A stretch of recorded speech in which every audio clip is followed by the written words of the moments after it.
Pada datang kita tengok J8. Tengok J8. Siapa nak tengok J8? Ini Jeko J8. Jeko J8 di depan.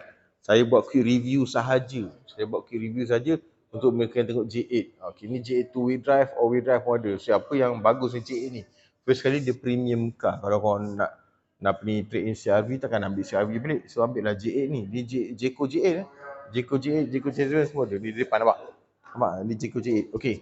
So ni dari depan sini dia punya kat dalam ni saya tunjuk. Okay, ni dari depan lah, dari depan korang tengok. So dia ada sunroof. Tengok sunroof. Nampak tak? Sunroof. Nampak? Sunroof lah. Ada sunroof. So berbaloi bang. Okay, so yang ni kita tengok sini.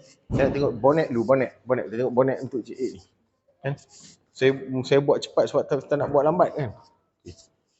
Bagi korang quick review, at least 2-3 dah pula ada belon dah. Okay, so yang ni bonnet dia dalam 738 liter. 738 liter ni maknanya kalau tuan terlanggar kat highway lembu 2 ekor tu, maknanya boleh bawa masuk je dalam, confirm lah muat kan, tak perlu risau lah. Alright, so bonnet besar ni orang kata 2-3 orang boleh masuk ni kan, kalau 2-3 orang mayat lah kan. Okay, so yang ni kat belakang ni dia punya lampu belakang, lampu saya tunjuk, lampu boleh tunjuk lampu. Tengok kalau yang nyala saya tunjuk lah. Sekejap. Tak nyala, dia ada kunci lah. Okay, ni daripada belakang untuk J8. Dia sepatutnya ada two-tone. Tapi warna hitam tak adalah two-tone. Kalau two-wheel drive dia tak ada two-tone. Okay, rim dia 20 inci. 20 inci, tayar dia Maxxis, ada yang dapat Michelin lah. Tengok nasib kau lah kalau all-wheel drive dapat Michelin. Okay. Di dalam ni dia pakai, nampak? Ni 5-seater ni, mana 2-wheel drive ada bidai. So nampak bidai kan, so tak ada gelap.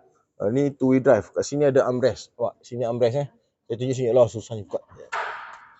Kemudian lah buka, ketat sikit. Okay, ni leather seat. Okay. Dia nampak room leg dia luas. Maknanya kalau kau duduk memang luas, puas hati. Berbalik kat sini. Nampak? Sungguh luas. Okay. So tengok dari dalam. Dari dalam yang ni chiller. Yang ni dashboard ni adalah chiller, nampak? Ni boleh letak apa-apa, menyejukkan lah, ikut ke TIS ke apa, semua menyejukkan. Okay, dia ada 3 mode. Kalau 2 wheel drive dia ada 3 mode. Kalau anda kata all wheel drive dia ada 7 mode.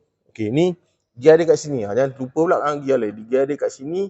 And then kereta ni auto wiper everything. Lepas tu horsepower dia 245 horsepower. 245 horsepower dalam turbo. Jadi kalau anda kata kau nak beli Harrier ke apa semua, yang ni aku rasa jauh berbaloi harga dia semua. Okay, so ada pertanyaan boleh contact saya. Okay, boleh contact saya at bio sana. Lepas tu follow saya, InsyaAllah kita akan buat review kereta-kereta lain juga, kiraan. Kemudian saya akan cerita dengan tuan-tuan. Baik, Assalamualaikum warahmatullahi wabarakatuh.